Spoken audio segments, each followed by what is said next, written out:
I was a young boy when the McCarthy era was in full rage, when people were labeled communists, when they weren't really communists. They may have just been to a meeting they didn't know was a communist meeting. They were called before Congress. Many of them lost their jobs. Prominent people in the movie industry committed suicide. So it was a really, really terrible time in the 1950s.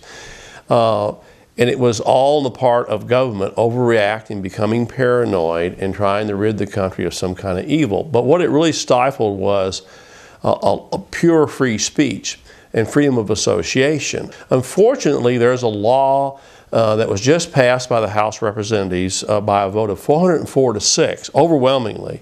It's called the Violent Radicalization, Homegrown Terrorism Prevention Act of 2007. What this law does essentially is it targets certain groups in the population that the government might believe are extremists. And there are two committees set up under this particular law to study these people.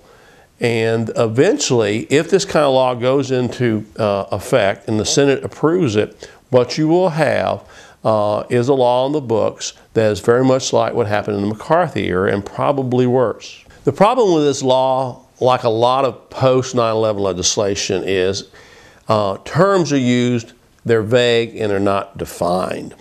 Let me read a little bit from the law to give you an example.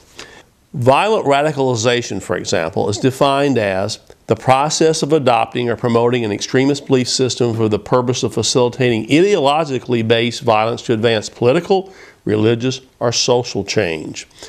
So under this law, if you're advocating political or social change, you can be labeled an extremist and possibly called before a committee, investigated by the police, and you may face some kind of suppression by the government. The definition for homegrown terrorism is equally vague. It is the use, planned use, or threatened use of force or violence by a group or individual born or raised within the United States to intimidate or coerce the United States, its civilian population, or any segment thereof.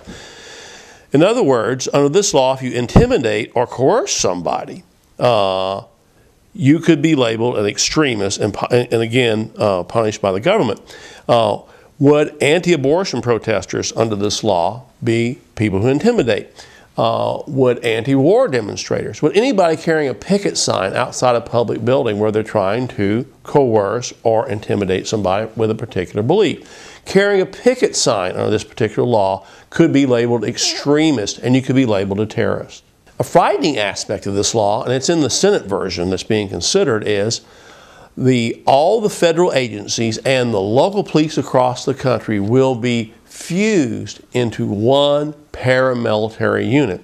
So what you have created under this particular law, if it passes the Senate, is the creation of a national standing army, paramilitary units across the country, all working together to get rid of people who, again, may just be expressing their free thoughts. The true targets of this law, though, may really be anti-globalists and radical environmentalists. In fact, the Congresswoman, Jane Harman, who sponsored this particular legislation, has close ties to the RAND Corporation. The RAND Corporation issued a report recently where they say anti-globalists and radical environmentalists were basically akin to Al-Qaeda and a threat to capitalism and to the so-called corporate state.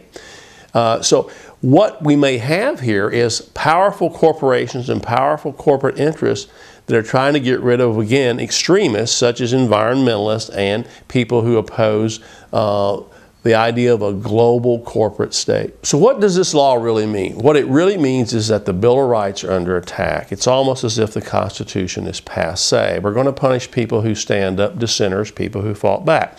People forget that the United States was founded with a revolution. The people who were in the colonies that fought the British were considered terrorists because they were fighting what was considered to be an evil empire. All through the history of this country, dissenters have been labeled extremists. Martin Luther King was labeled an extremist. All kinds of people who fight the government have been labeled extremists and probably would so under this particular law that we're talking about here. Speaking up against injustice and being a dissenter are at the heart of being an American. That's what it means to be a patriotic American. It's not waving a flag. It's speaking up for your rights, the Bill of Rights. If we don't continue to speak up, our constitutional rights are going to be obliterated.